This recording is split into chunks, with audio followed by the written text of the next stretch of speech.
fancy meeting you here in this little old place. I'm Tish, and this is Echo Echo. I don't know if my it's a little bit crooked. We've got a couple more things going on in the background. I don't know if you can see them very well. Okay, so hi, how are we? Good. My hair's pinker than I would have liked it, but I've gotten a lot of good feedback on it. No such thing as too pink. That's what a couple of people, because I said, is this too pink? And a lot of people did answer that it was okay. Yeah, so here we are. We are going to look, I know that we're looking at it on Sunday with the Clowntown roasting, but I'm going to be watching a little bit of the Faith Over Fear. And it's our old friend, John Maxwell. Now, I'm doing my intro here because I know I'm going to get pie soon. Lots of good feedback on the pie cam. One person commented. Yeah, so good. Any other messages? No.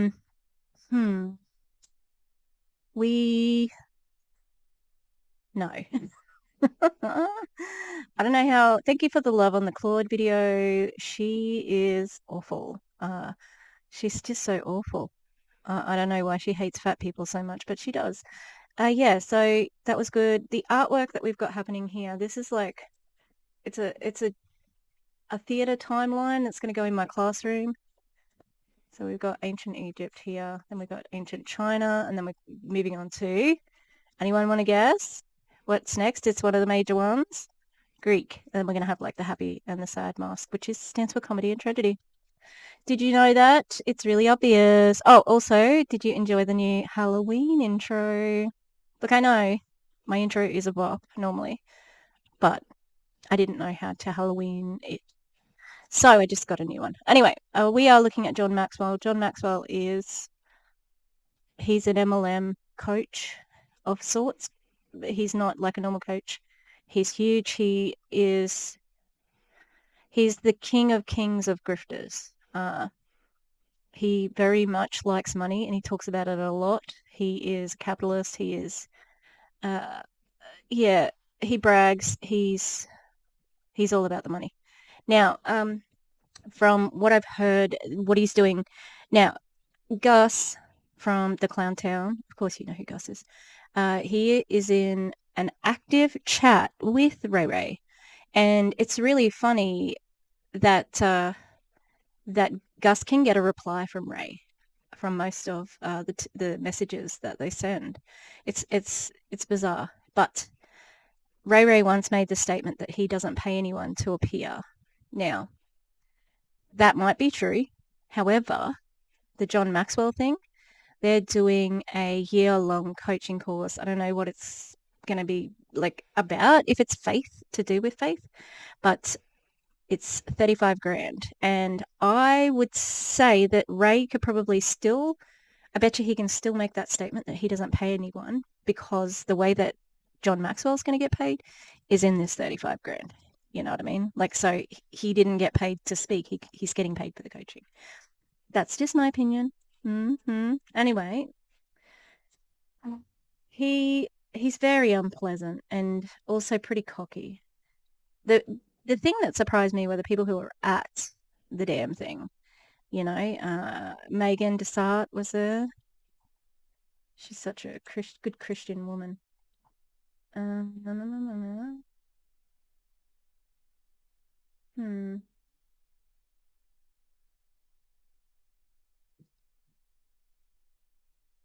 Okay. I don't know what this one's going to start out with. Cool. Oh, yeah, this is pretty good. Okay, so, yeah, really, Jessica Higdon. What is it? Real estate? Luxury real estate? She's in the real estate MLM. What is it? God, why can't I remember it right now? Lion Chasers. Guys,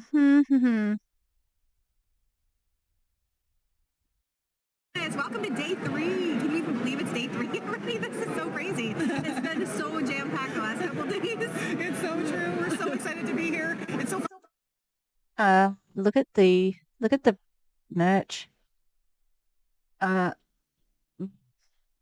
Gee, Ray, how did he do this? because you can bet your bottom dollar. This is what he's doing instead of rank makers, the annual rank makers event. If you look back, this was around about when it was last year. He was going and training people for free and mentioning it everywhere he went. He was flogging the rank makers live, and now this, and it went well. This is a lot of people, and you know, just it's transparent to us. We can tell, like Julie Anderson started it out. Thank you, Julie, by, like she predicted that he would do this, and she was right. I'm just shocked that they are. I'm not. Is it just we're all? It's the Emperor's New Clothes. We know he's not religious. I'm not really religious. It's all just we're suspending our disbelief and we're just pretending that we all believe this. Because we've got our coffee because it's the morning and we need our coffee. and Carrie Marie just looked at my coffee and she's like, why does it say Kim on your coffee? Yes, why does it say Kim on your coffee? Well, I like It's not about companies or products. It's been really cool. It's been really cool. So, obviously, a little bit later, today we'll have Mr. Maxwell. I forgot to show this hat. That's pretty cool, right? Higdon Maxwell hat. That's pretty cool. Had a good time with you guys with many of you at the founders reception, which was super cool. And we got, John coming in later today. He's going to rock it. You're in for a real treat, especially if you've never seen him. I mean, he's just sheer wisdom, man. Just sheer wisdom and value. And what is he? He's got a nerd air about him,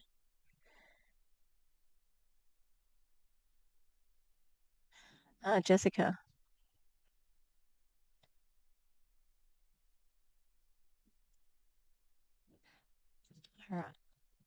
All right. I'm going to be eating pie soon, so there's things to look forward to. Are we ready? How much is left? Because, see, I watched the beginning of part 2. That's how I knew that John Maxwell was going to be speaking now. I don't know how long this will be, but we'll just go for as long as we go. I heard him share that he's done over 13,000 presentations around the world. And he's up to such big things. So he's someone that, I look forward to learning from. I look forward to, modeling and seeing, how has he reached so many people? Because, hey, I got those goals too. I want to reach a lot of people. And I just, when I thought about who would be, like if I had a magic wand, you ever ask yourself these questions? Like if I had a magic wand, who would be the perfect person to keynote our Faith Over Fear event? He's the obvious answer. He's the obvious answer. And so, please. What was with the testy blowout there? He's the obvious answer. Please get on your feet. Let's give him a warm welcome. My friend and your friend, John C. Maxwell. He ain't your friend. You pay him.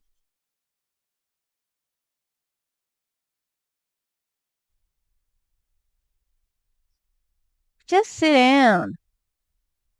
Wow, I'm so honored to be here, so delighted to be obviously with you and with Ray and to be part of a conference like this. So let's get acquainted, okay? Let's get acquainted. My name is John, and I'm your friend. I just am. Don't start this shit, mate. Don't start it. This is what he said to the Optavia people. So that's why I was interested in looking at this to see what he would say and do. Because he probably doesn't realize that there's anyone who's also seen that fucking, what time is it? Yeah, anyone who's seen that speech, It could be like me and one or two other people from Optavia who's gone to this thing. And on the count of 3, Tell me your name. Give me your name. 1, 2, 3. Nice to meet you. My wife Margaret and we've been married for 54 years. We have 2 children. We have 5 grandchildren. Grandchildren are God's gift to you for not killing your children. Heard that one? And I just have been looking forward to this time. Where was I? I was in South Dakota yesterday and spoke, and then I was in Atlanta last night and spoke. Because I have a private jet. Today and I speak, and then I go to Cancun and speak, and somebody said, how can you keep your your pace. I said, it's no problem at all. It's high energy, low IQ. You have to have that perfect combination. Honestly, if you have low energy, you couldn't do it. If you had a high IQ, you wouldn't do it, huh? But you put that perfect storm together. It's so super to be with you. Who is he trying to kid here? This man is very smart. He would not be as rich as he is if he were not very smart. He's very smart with no morals, okay? If you haven't ever seen him talk, he plays into this grandfatherly, I'm John, I'm your friend. No, he's a first-class snake. My God, the dogs around here are crazy. They are always like nuts, like going off all hours. Okay, I'm gonna go get my pie.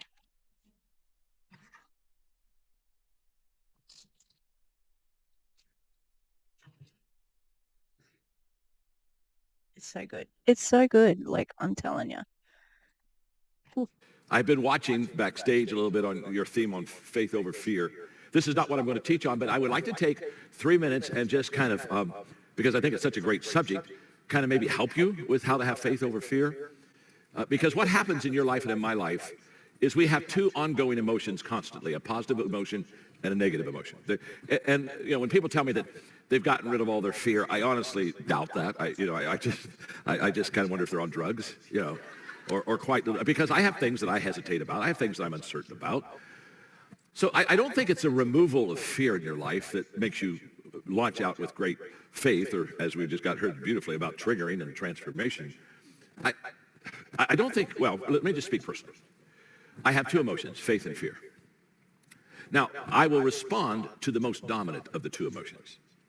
So if my faith is greater than my fear, I will be a faith person, just as if my fear is greater than my faith, I'll be a fearful person. So I've never tried to like remove one and have the other.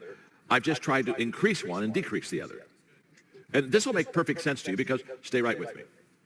What you focus on expands, always. That's the power of focus. The power of focus is the moment that you concentrate, focus on something, it becomes clearer to you, it becomes bigger to you, it expands. So what you focus on expands, and what you neglect shrinks. So what you do is you focus on faith, you keep it before you, and you put your fear behind you. It's not that you lack it, it's that it just reduces. It has less influence on you. It has less power over you. And what I've understood and discovered is that the moment that I feed my faith and starve my fear, all of a sudden I began to become a very active faith person because the dominant emotion always works. How coincidental that it just coincides with the entire theme of this conference. I wonder if he had conceived of this before getting to this point. I probably think he does, actually. He would have. I was speaking somewhere a couple of weeks ago. I can't remember. Maybe it was I was doing a thing in Italy. Maybe it was there. Just like 2 weeks ago, I was speaking, and I made a statement that went very viral. All of a sudden, it just starts popping up everywhere. I don't pay attention to any of that stuff, but my social media people do. And I said, don't trip over things that are behind you. That's good, isn't it? It's just good. It's just good. If it's good, it's good. Hey, this man is so arrogant. Like, he paused for them to react to that. He's like, yeah, that was good, wasn't it? You better fucking agree with this. Ugh. Cringe. If it's good, you don't have to tell anybody it's good. They know it. You know what I'm saying? I haven't heard of it, mate. Don't trip over things behind you. Well, fear causes you to trip over things that are behind you. It causes you to go back where you have no business going back. Can we be going forward with confidence and not necessarily going backwards to trip over it, but learning from the experience? Because that's relevant too. Like, you don't go forward with fear, you go forward with experience, you know? And being loaded down by things you have no business carrying. But faith is forward thinking. Faith is about today and tomorrow and who you can become and the decisions that you can make today that make tomorrow so much more bright and beautiful and successful for you. So put your fear behind you and put your faith before you. Okay. It will expand, and as it does, your emotion is greater, and you will lean toward dominant emotion every time. Basically, almost always, the most dominant emotion wins. So don't let them have an equal playing field, or let them have equal playing time. Put your faith before you, focus on it. It'll get bigger, it'll get more bold, you'll have courage come with it, it'll become clear. Put your fears behind you. So that's just, that's not in my talk at all. That's just, when I did the faith over fear, I thought, well, I'd like to talk about it for a moment. And so I talked about it for a moment, and now I don't need to go see a therapist, okay? But isn't that just simple? It's simple, isn't it? It's just simple. It's not complicated. But I won't give you anything complicated at all because I'm a communicator, not an educator. Now, I have 3 degrees of education. Oh, shut up. Honorary, probably. So I've got education, but I'm not an educator at all. Because an educator takes something simple and makes it complicated. Oh. Fuck off. Yeah, I've already said that on this one. This is what he said at the Optavia thing. He loved that you want to find a second time to put your boot into educators, especially in America.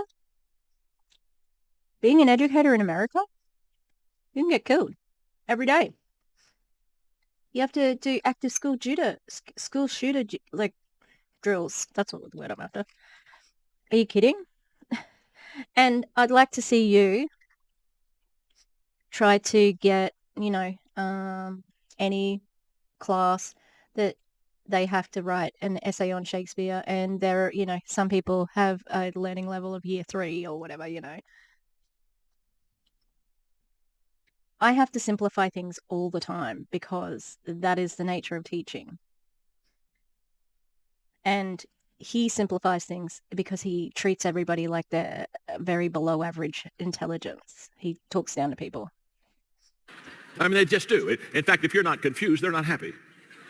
I mean, you can read a book on education, every sentence is a paragraph long. Well, how many people can take 7 lines and keep it together? Pedagogy research and, anything that is about pedagogy may be above your intellectual level, John. But it's simplified for the student.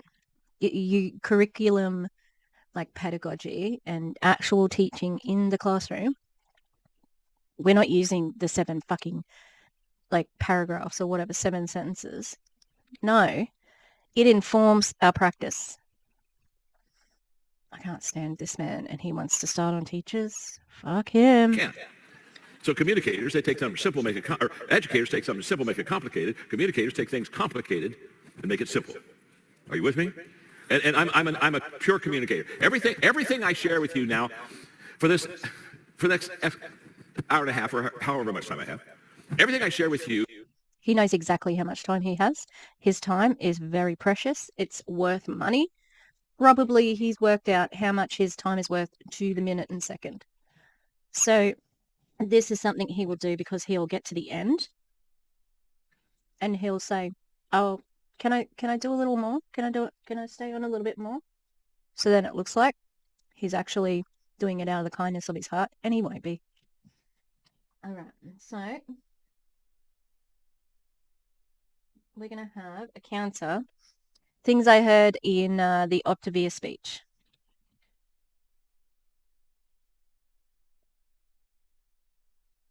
So he had, my friend, John, I'm your friend. The thing where he said, tell me your names.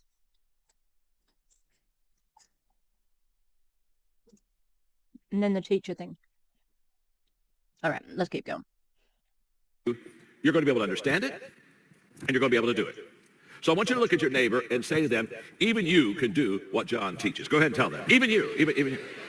Said that at Optavia. And not only are you going to understand it, we're going to be able to apply it. We're going to be able to have fun. So does that sound good to you? Huh? I mean, is that okay? Yeah. And just always remember, while I'm teaching you, I'm on your side. I want you to succeed. I want you to win. John is my friend. I am your friend. And I value you greatly, and I value the opportunity to be here with you today, and I'm very grateful for the opportunity. Because it's going to give me lots more money, eventually. Because I love what I do what I love, and I love helping people do well. I had a lady come up to me the other day and said to me, she said, I've watched you, followed you, read your stuff for many, many years. And she said, I just figured out why you're successful. It kind of took her a while, didn't it, huh?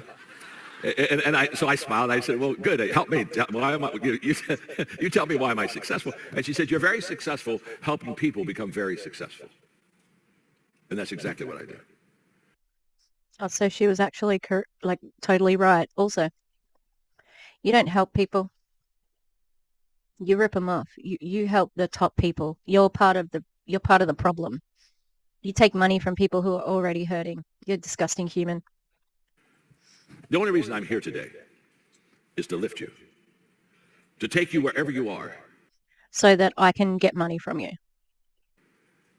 And help life be better for you. The only reason... Which means it'll be better for me because I will have more money.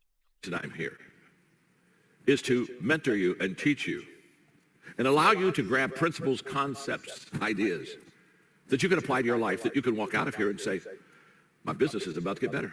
My family's about to get better. My life's about to get better. And that's why I'm here. And that's why I'm on your side. If I could, I wouldn't be sitting here. If I could, I'd be sitting beside you. And I'd be sitting beside you, and I would be teaching you from up front, but I would be talking to you by the side. And as I'm teaching from up front, but I'm beside you, I would just say, oh my gosh, here, be sure to write that down. Oh, that's so good. Oh, here, put a little star right there, okay? Just you don't want to miss it. Oh, gosh, if you'll do this, let me tell you what will happen. Because that's who I am. So that's how I teach. That's how I communicate. I wrote a book that just came out a few months ago. It's a bestseller called The 16 Laws of Communication. This was the book he was flogging at the Optavia conference. It's a bestseller because everybody has to buy it. And you had a whole heap that went to Optavia because you brought it for them specially. Oh, you have that book, don't you, huh? Oh, I love it. You have the book right there. And if you'll bring it to me right now, I'll sign it to you. Just one. I saw yours first. Quickly. Just one. Ray, why didn't you organize a meet and greet? I think they did. I think they had like some sort of dinner that we had to pay to go for to get pitched on this fucking coaching. Quickly. Yeah. This is the book I'm talking about right here. 16 Laws of Communication. Why are you taking a picture of that? I love it. He looked at me and said, am I late? Let me put it this way. Fuck you weren't off. first. Now just stay there. Go away. What's your name? Phoebe.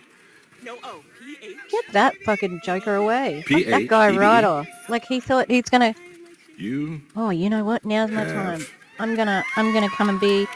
great taste in books. Your friend. Don't sign it, John. Don't John. Don't sign that joker's There fucking you are. book. Okay. Can I use your That pen could for have a been her second? special... Oh, yeah. Here's a shark. Thank you, Chad. That could have been her special okay, moment. come over here. And What's your now name? she has to share it. Cap? Yes, K-A-P with a... This K-A-P. fuckhead. Yes, sir. To Cap. You were late. I received it. Doesn't matter. You got the signature, didn't you, Cap? Huh? There's a trophy for second place. There you are, my friend. Yeah, thank you, Cap. Thank you very much. Okay, how we doing? You want, by the way, quit clapping for the book. Buy it. Oh, shameless. That book will change your life as far as a communicator. Warren Buffett said, the most important skill that you could ever develop to be successful and increase your self-worth is the skill of communication. He is exactly right. Isn't it interesting? He's not friends with Warren Buffett. No way. Warren Buffett would not be friends with somebody who is a leech of the MLM industry. Warren Buffett would not recommend joining an MLM. He's using it to make people think that he's in cahoots with Warren Buffett, and he's not. Warren Buffett, who's known as a multi-billionaire financer, the person will tell you how to invest all of your money. And when they say, what's the most important skill you could ever have? He doesn't say anything about making money. He says your ability to communicate. Because when you learn how to communicate effectively, then your vision, people buy into it. And I'll give you the 16 laws of communication in this book, and I will promise you each law has just life-changing potential for you. So anyway, that's it. Now, I'm ready to teach. Did I tell you my name was John? And I'm your friend? Did I tell you that? Okay, you got that. Okay. Repeating that, also did an Optavia, and pitch he did as well. So I've got 6 now. Okay, here we go. What I want to do, because there's a lot of emphasis, I was talking to Ray, and of course I'm here to serve him, I'm here to serve you. And he said, well, we're going to be doing a lot about mentoring, and then He asked me to join him in one of his mentoring programs, which I gladly will. I'm very excited about this, and I think I'm going to do in the next year. If I'm not mistaken, the logistics he has right. I don't, but if I'm not mistaken, I have the privilege of mentoring you 6 times, if I'm not mistaken, in the next year. And you have no idea how exciting that is to me. So hopefully, we can really get close, and we can really connect, and I can really serve you. But I want to talk to you in this session about how to develop a mentoring mindset. We're going to talk about how do I, in my mind, think correctly, understand the possibilities that mentoring brings to my life. Okay, if you and I were sitting at this table, just the 2 of us, okay? And you were asking me about success, and you would ask me, John, So what do you think makes you successful in life? 35 grand each session with John is 5,833.3 recurring. Each session is nearly 6 grand. Cheaper than Ed Milet, but still crazy, in my opinion. I know what my answer would be. My answer is very simple, and it's very clear, because I do know really the key to my success. A lot of people say, well, you are the #1 leadership expert in the world. Well, I do leadership. In fact, I have written more material on leadership than any person who's ever lived in the history of the world. Somebody said, that's amazing. I said, it's not amazing. You just have to be old. You can't do that. I've written 90 books. Well, that's amazing. I had a lady the other day say, you've written more books than I've read.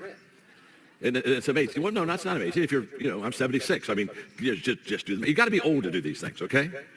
But if you said, John, tell me the secret of your success, I can tell you quickly, so simply, the secret of my success is that I am committed every day to personal growth and development. I grow myself. Every day. Prediction. This is the Optavia talk. Every day. Not some days, not most days, not a few times a week. Every day, I'm learning, practicing, developing, trying. Every day. You don't know anybody, you know nobody that is more committed to personal growth than I am, and I will circle around, and I'll come back to that in a little moment. So let's say we go deeper with the question. I say, well, the secret of my success is my commitment to personal growth. Then let's say that you had the ability to ask what I call those second layer questions, which really get you to the real truth, the meat of what you're wanting to know. And you looked at me and said, okay, what's the most effective way you personally grow? Now, wouldn't that be a good question? If I said personal growth is like, that's my key to my success, and then you said, well, what's your most effective way of personally growing? I would tell you, without question. The greatest growth I've had in my life is because I have submitted my entire life to being mentored by people that were bigger, better, faster, smarter, and more successful than me. That's a fact. That's a fact. Now, that was kind of a lame applause, by the way. But it's okay. The reason it was a lame applause is you're writing things down. And there are some people that are cheerleaders, and so they applaud, and there are some people that are learners. They write it down. So those who like to be the cheerleaders, you kind of applaud while I speak.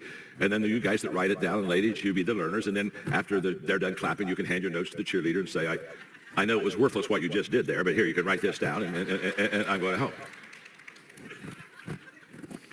But the most effective way that and I'm going to teach you this. All this stuff is coming now. It's about to come to you. But the most effective way that I grow is that I have committed myself, my entire life to be mentored by people better, bigger, faster, smarter. And let me put it this way. If you're at the head of the class, you're in the wrong class. Oh, that was so good. I'm just starting to ask myself, how good am I going to be today? I don't know. But it's starting off. The momentum is starting to move. And did you hear what I said? If you're at the head of the class, you're in the wrong class.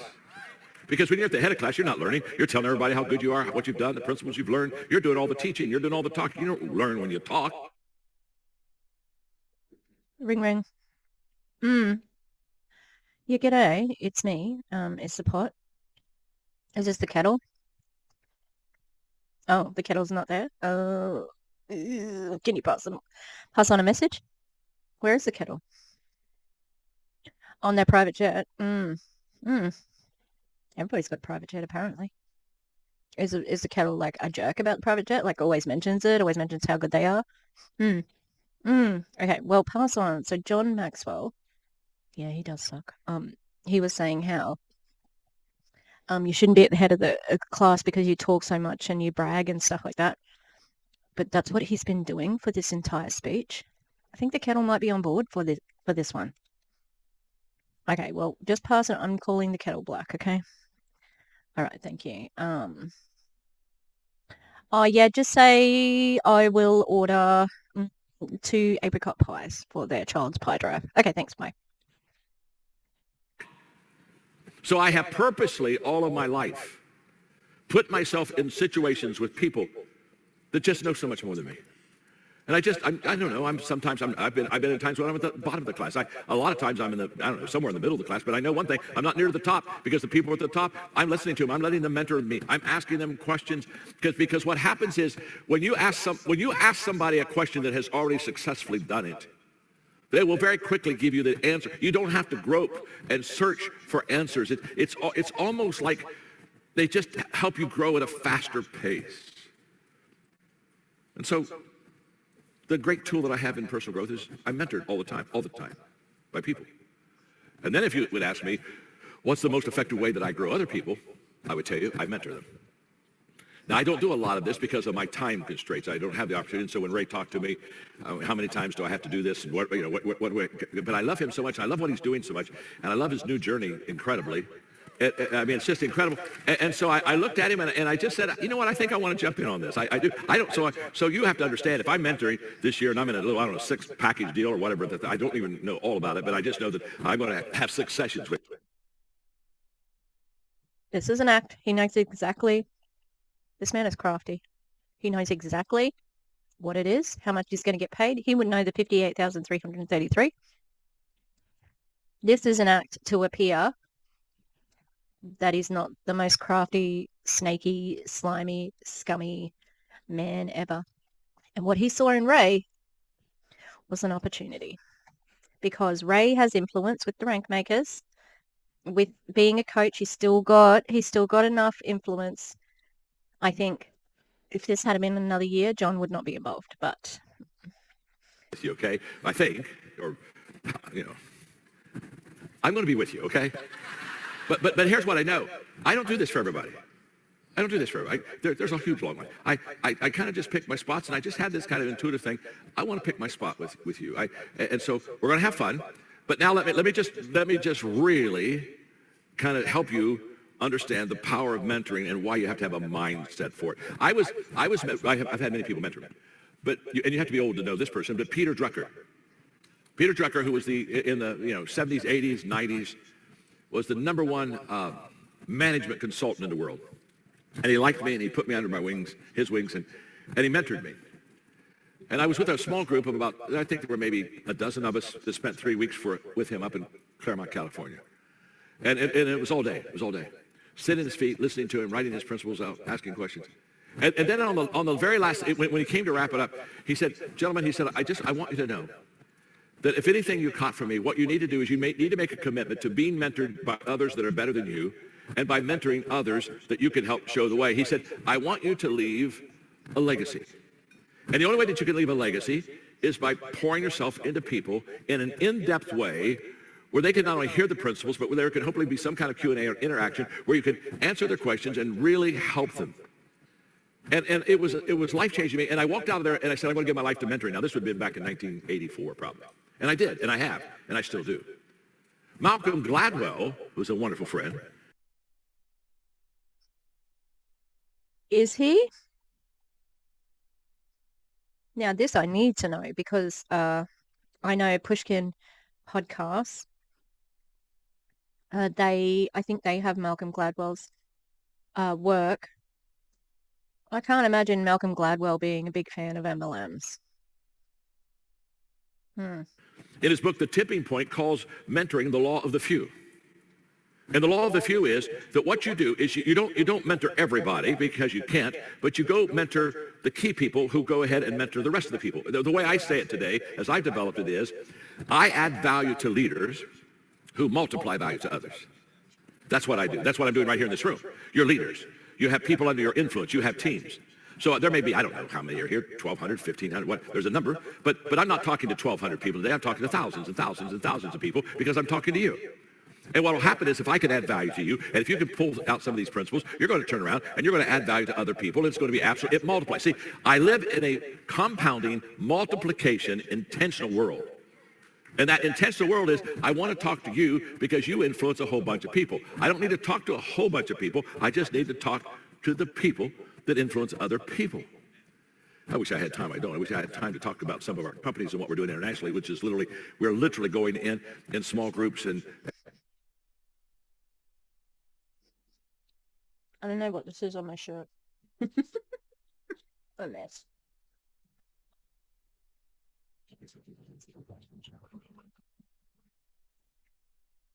That's me giving like the crumbs to the dogs. If he talks about going into these leadership things and teaching values, and we're seeing the transformation of entire countries right now. 22 presidents and prime ministers of countries have personally, officially invited our team in to help them learn and practice good values. And it's all out of this understanding of what happens when you're in a group and you're being mentored by somebody who really understands and knows how to help you apply and be successful. So there are 2 or 3 things that mentoring is not. Mentoring is not spending time together, okay? So when you say, well, we've been spending time together, that's called conversation. That's called having dinner. That's called hanging. Now, I'm not opposed to any of that stuff, but that's not mentoring. When you mentor somebody, you have an objective of personal growth. You have a reason why you're getting together. And by the way, mentoring is not therapy either. You know, sometimes people come to mentoring, they want therapy. You know, good Lord. If you want therapy, don't come to me. I'm not a therapist. I have a degree in counseling, and for a few years I did some counseling. I wasn't any good at it. So if you're wanting counseling, you don't want to come to me. First of all, they'd give me a problem, and so I'd tell them how to fix it. And I'd tear off the sheet and hand them the 4-step remedy and say, be whole. And they come back next month with another problem. And we were starting to become monthly partners. And I would, how many problems can you discover in your life?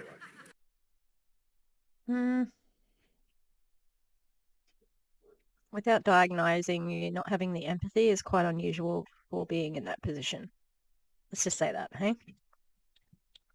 I mean, is this your gift? And then they wouldn't, and then I'd say, well, did you do anything about last month when I gave you those? No, I didn't do anything about last month. And then I got discouraged and got, just worn out. Once in a while, they were so desperate, they said, I'm thinking about going to the bridge, jumping off. And there were 2 or 3 times I offered to drive them there.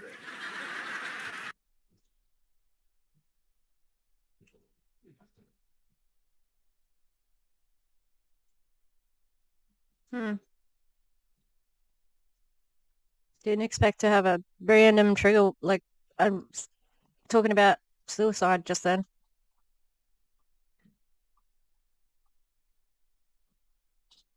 And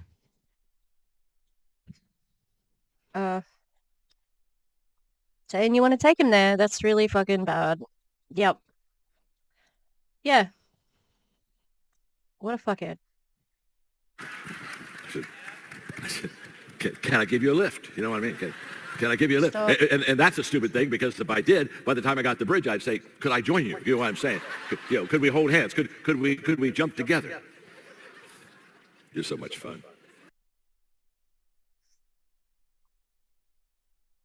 I like jokes. I like having fun. I didn't like that, and it wasn't fun. I imagine, and I know when JJ talks about it, that she did try to unalive herself after, or maybe it was during, but she was in a bad way. And I imagine that she's not the only one who has been at crisis point, leaving an MLM or just before leaving, or, during that process where you do contemplate life when things seem so desperate. Things like the sunk cost fallacy, where you've put in so much money that you don't want to stop because you don't want to be seen as wasting all of that time and money to start with, Ugh, this is gross and I don't like it and I'm not okay with it. And if you're not okay with it, that's okay too. Please stop Here's the key. laughing. The word mentor is both a verb and a noun. You don't get this anywhere else. A verb in mentoring is something that you do. The noun in mentoring is someone that you are. And you never separate the noun and the verb. Again, the verb is something that you do. The noun is something or someone that you are. So as you develop a mentor, I'm going to teach you now how to develop a mentoring mindset so you can be mentored well and you can mentor well. It's a two-way street. To develop a mentoring mindset, you have to ask yourself continually this question: is this what I do? And is this who I am? Is this what I do is all about example. People do what people see. If this is who I am, that's all about authenticity. This is who you are. Because you cannot give what you do not have. And so in mentoring, you constantly have to possess it to pass it on. That's why you never allow somebody to mentor you that can't do both the verb and the noun. Now, I'll come back to that later. So we're just laying these thoughts out for you. Now, let me just ask you, because I'm really ready to start major teaching here. Really? Are you learning something already? Stop. How are we doing? Are we good? Okay. Just check it. Look at your neighbor and say, you're going to learn something. Go ahead and tell them you're going to learn something. In fact, look back at your neighbor and say, why do you think I brought you here? Keep it up to there. So here we go. A mentoring mindset has several things going with it. Let me give it to you. And they're not in any order of priority. So number one isn't more important than number four. You just have to have a one if you've got a list. And the first thing I want to give you is the fact that mentoring mindset has a passion for growth. Mentoring doesn't work if you don't want to improve your life. So when I began to mentor somebody, the first thing I asked them is, do you want to make your life better? Do you want to be more successful? Do you want to have a better business? Do you want to have a more connected family or community? Because listen to me carefully. The only guarantee that tomorrow is going to get better than today, there's only one guarantee. The only guarantee that tomorrow is going to get better than today is that you're growing today. If you're not growing today, you have no shot of getting better tomorrow. None. So the business at hand and the mindset of mentoring is that I have to be learning today, growing today, asking questions today. This is life-changing. And let me tell you how I know it's life-changing. I'm very young. I'm 25. And I'm having breakfast with a mentor of mine. I've had mentors all my life. I have mentors today. I will die with mentors because there are people that they have something to teach me that I don't know. And if I don't hear it, I'll never do it. And if I never do it, I'll never witness and experience the fruit of it. And so we're having breakfast, and my mentor looks at me at the Holiday Inn in Lancaster, Ohio. Are you from Ohio? Are you from Lancaster? You're kidding. You're from Lancaster? You went to my church? Wait a minute. I was there in 1972 to 1980. You were there? Well, you were like a baby. You were a little young boy? From 5 to 8? What's your name? Michael who? Michael, come up here for a second. Michael, come here. Come here. Is that who? Oh, come up here with your camera. Or, yeah, come on, hop up. I'll pull you up. Come on. I'll pull you up. Yeah, let a 76-year-old fat man pull you up. Hi, what's your name? Lisa Huey. Lisa and Michael. So where did you guys live in Lancaster? She wasn't with me. I didn't think you were married at 5 or 6. That's kind of obvious, isn't it? Huh? I lived on the west side, right by Cedarland Park. Oh, you're right by the park? Yeah. Well, so you know where Faith Memorial is? It's still there. Yeah. It's still there. It's not like it was, though, John. I suppressed a lot of my childhood because my father was an alcoholic. And when you taught on the 15 laws of growth and you talked about the blue bus. What the fuck did this man come up here to trauma dump for? What the hell? John, that was a bad idea. Why did we get this man up? In fairness to John, he didn't know this man was going to come up and say how his dad was an alcoholic. Oh my God. Why? Why are people like this in MLMs? I walked out every day to get on that bus, Sunday after Sunday after Sunday. Thank you. Thank you. Come here. This is gross. That's sick. So The wife is you like, were one of my bus kids. the wife is like jazzed. What is happening? Yeah, fine. Oh my gosh, we took buses and picked people up. Parents didn't go to church. Some of them parents didn't give a rip, to be honest with I went you. by myself. And we would pick them up, and we started with one bus, and we called it Genesis. Then our next bus, we called it Exodus, and then Leviticus, and Numbers, and Deuteronomy, and Oh my Joshua, and God. Judges. You got on one of those buses? Every Sunday. We had bus kids come. They'd come to church. We'd talk to them about their faith. You're one of my bus kids. Oh my God. Thank you. Thank you. Thank you. This is cute. This is cute. Glory to God. Yes. Seeds that have been harvested. For years, 55 years. Oh man, I'm so touched. I'm just so touched. I'm so, oh my gosh, we're going to be careful. This is going to become a kumbaya time here in a minute. I'm what so the glad my hell is this CEO's down there. mother of I don't know if you're taking white pictures on? or video. One of my, What? Oh my God, this is so bad. This is so bad. Oh. Look, I am not religious, we know that, but this just that seems sick. Like, this is not a healthy relationship, like, whatsoever. Oh, look, you can see the side of my mirror.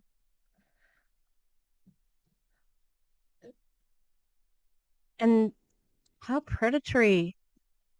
A child could just go on a bus to go to church without their parents? You could convince a kid to just come to the church in the 70s? Ugh. I'm very uncomfortable. Very uncomfortable. This isn't glory to God. This isn't anything like that. This is dysfunctional. Yucky. we bust every week over 600 Yes. to church. Yes. And this is one of them, and this is the fruit of There was lines of cars down the road. I brought all these memories came back when you taught this. All these memories came back. You talked about a young man that came to your office every Thursday and served you. Yes. That was my neighbor down the street. All of it came rushing back. Isn't this amazing? Well, I'm telling you, I've already been rewarded for coming right now. I mean, in fact, I'm so rewarded. I'm done. Have a good day. Hey, let's get a picture, okay? We got to get it back. Oh my gosh. Oh, thank you. Now, did you get a picture with your camera? Yeah, you're okay? Okay, good. You got it. Thank you so much. Oh my gosh, you have made my week, not my day. Thank you. Well, that was for me a magic moment. My gosh. So. Yeah.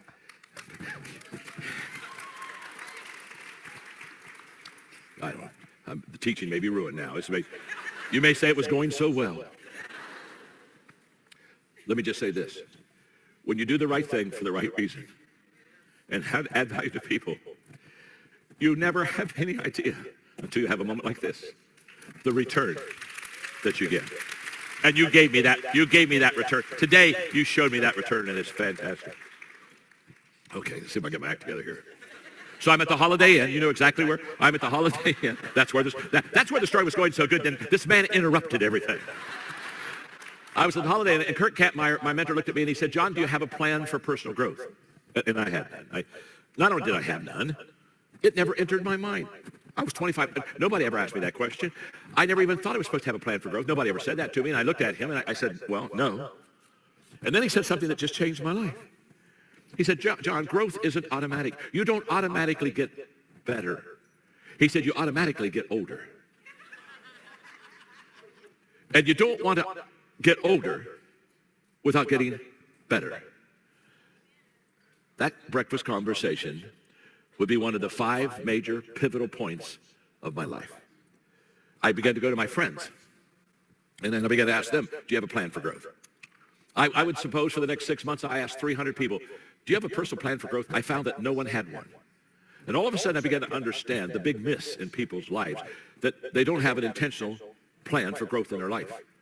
And so I didn't know how to grow. I didn't know how to do it. And then I found that in Success Motivation Institute in Waco, Texas, Paul J. Meyer had a goal-setting kit with audio cassette tapes and workbooks that you could work through and learn how to do goal setting. I thought, well, that'll help me grow if I know how to set goals. I mean, this is how corny it is. But the kit cost $799, and I only made $800 a month. And all of a sudden I realized, and we had no money. So Mark and I sat down and I said, I need this, but we can't afford it right now. And so what we did is we literally took 6 months and never ate out once. We just saved until I finally got the $7.99 and I bought the kit. And for the next 2 years, I personally grew in how to know what you want in life and how to set goals and how to get those goals. Now, by the way, if you came to my home office today, you would see that personal growth kit. I keep it in sight every day to look at it. Now, it was a lot of money to me. It was $799, so, you know, I didn't have any money. I mean, I didn't make very much money. It's okay. So it took me a long time to get it. The reason I keep it there is that was my first step in saying I'm going to have people teach me. I'm going to become a personal growth person. That one kit has returned millions of dollars to me. I look at that, and that's one, not the only. That's one of the gooses that lays the golden egg. My life changed when I said, I'm going to let somebody bigger, better, faster, and smarter speak into my life. And then a few years later, very few, maybe 2 or 3, I heard Earl Nightingale say, this is huge, that if you'll spend 1 hour a day, every day, on the same subject for 5 years, you can become an expert on that subject. And when I heard Earl Nightingale say that, I was so intrigued. I'm in Lancaster, to learn leadership because I had come to the conclusion that everything rises and falls on leadership. At 25, I believed everything rises and falls on leadership. At 76, 51 years later, I know everything rises and falls on leadership. I have the largest leadership training company in the world. We've trained leaders in every country of the world. We got leadership down. When you learn how to lead, you're going to succeed. The law of the lid, 21 laws of leadership. How well you lead determines how well you succeed. It's just the way it works. I got it down. And I've committed my life to helping train leaders. But as I look back and as I think about that commitment and that growth, and I heard Earl Nightingale say, if you'll spend 1 hour a day, every day on the same subject for 5 years to be an expert, I thought, well, then I'm going to become a leadership expert. And so for the next 5 years, every day, 1 hour a day, I'd talk to leaders, I'd ask questions of leaders, I'd read leadership books, I would do leadership practices, I just leadership every day. And Earl Nightingale said it would take 5 years. So I kept asking myself, well, how long will it take? Well, he said 5 years. And wow, okay, well, I've done it for a year. Now I'm starting to be like Cape Canaveral, 5, 4, 3, you know. And I'm counting down to the time that I'll become an expert on leadership. But something changed. Let's talk about transformation. Halfway through that 5 year, practicing leadership, reading leadership, talking to leaders, immersed in leadership every day. About halfway in that 5 year journey, I stopped asking the question, how long will it take? Because there was beginning to be leadership transformation within me. I was beginning to understand leadership. I was not only beginning to understand it, I was getting to have influence with people, and people were starting to follow me. And I was beginning to develop a team. And I was beginning to grow a congregation until it became the fastest growing congregation in the country. And by the time I was 28, How do you know that? Fastest growing congregation of what? Be more specific. Source? Can we have a source on that? He just says things. Look, I don't know whether you can see or not because it's in the way. Hang on. But that's how many crossovers there have been.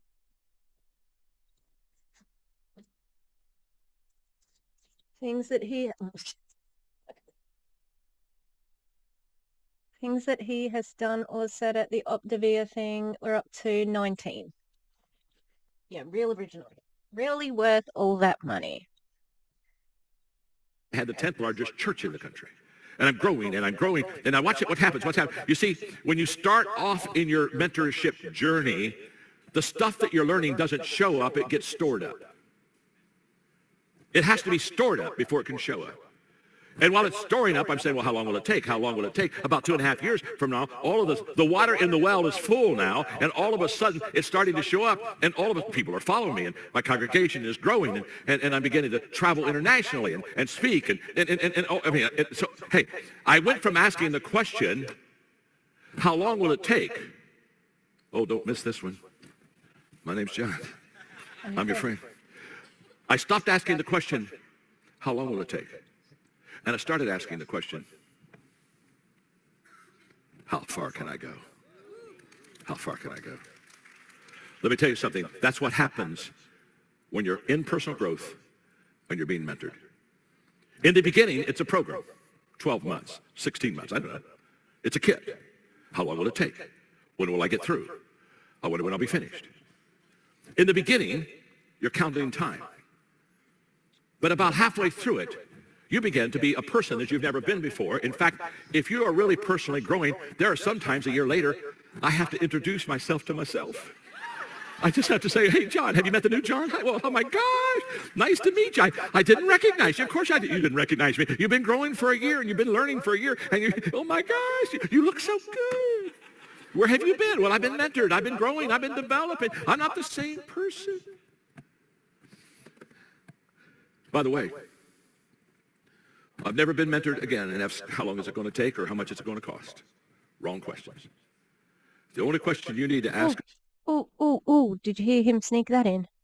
Don't ask how much it's going to cost, because if it's with him, it's a lot. About mentoring is this. How far can I go? And I'm going to tell you, because my name is John and I am your friend. You won't go as far as you can go unless you get someone bigger, better, faster, smarter than you to help you get there. That's the key to getting to where you want to go. Why are they clapping? I could tell you so many unbelievable mentoring stories. Let me just, maybe just one more. This is going to be very hard to keep within these ridiculous time constraints they put on me. Because you're an incredible audience. He knows how much time he has. This is a ploy to make him look kinder and more generous than he actually is. If Ray would have told me how good you were, I'd have said, good Lord, Ray, don't constrict me to that clock there. By the way, don't you love how Ray loves you? And don't you love how he pours into you? Hey, he's the real deal. He's the real deal. I tell you, when you have somebody to kind of be your leader like he is your leader, you got to ask yourself, are they genuine? Are they real? Are they wanting what's best for me? And boy, what my time with him, every time I'm with him, I come away and I think he's better than I thought he was.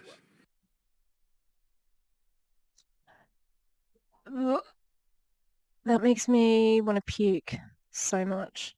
He is so slimy. This is disgusting. This is slime on slime. He's bigger on the inside than he is on the outside. It's absolutely huge. Okay. I'm going to stop there because I want to. What have I been drawing?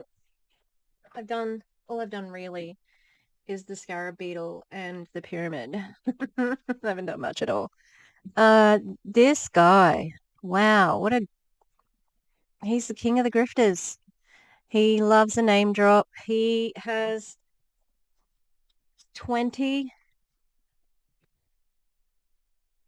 things that he had done or said at the Optavia speech. He's not your friend. He's no one's friend.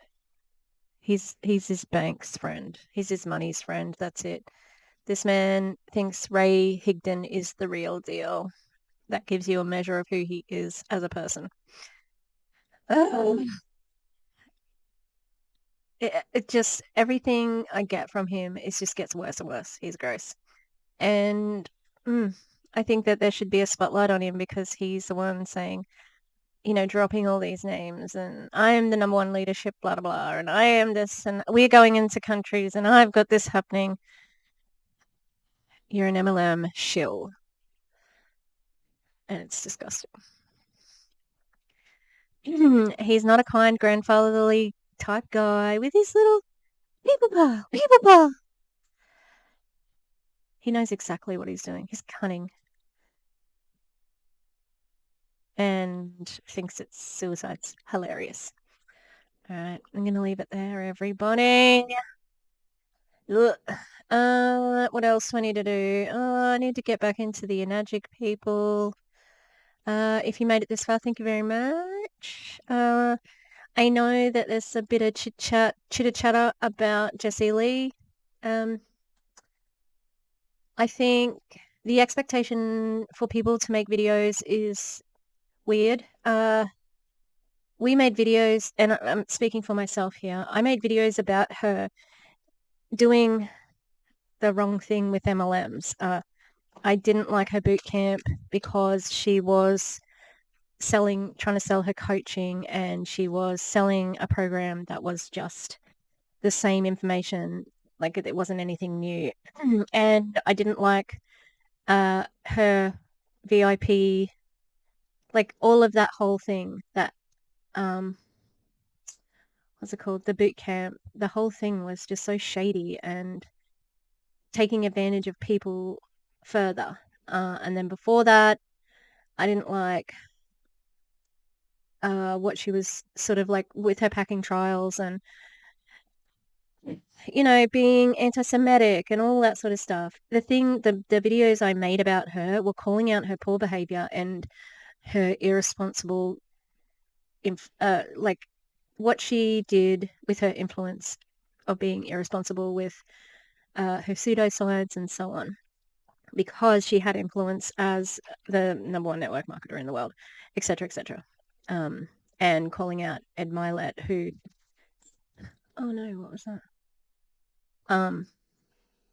Calling out poor business practices when she put that whole interview she had with Jane Marie, when Jane Marie wasn't going to release The Dream until recently, It was shady, it was shifty, she was doing the wrong thing. But guess what? She is not doing that anymore because she is dead.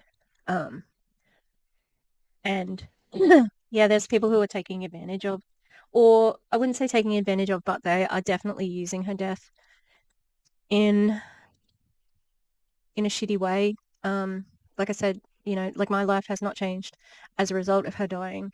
And she was somebody who was a representation of everything that was bad with MLMs, and that's what I talked about her for.